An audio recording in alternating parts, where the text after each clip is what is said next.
Hi guys! And for today's video, ensaladang labanos at inihaw na tilapia ang ating ulam.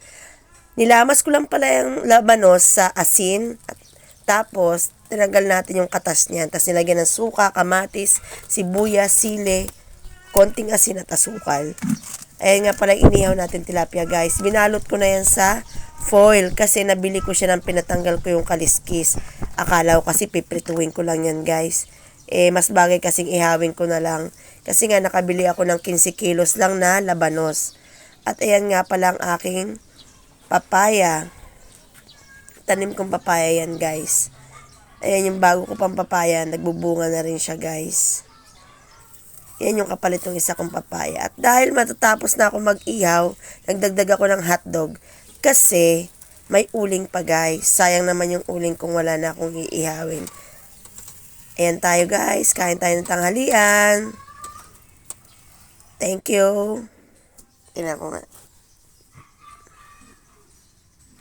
Ang bilis pala pag CapCut. Paano to? Play. Dinig mo ba muna?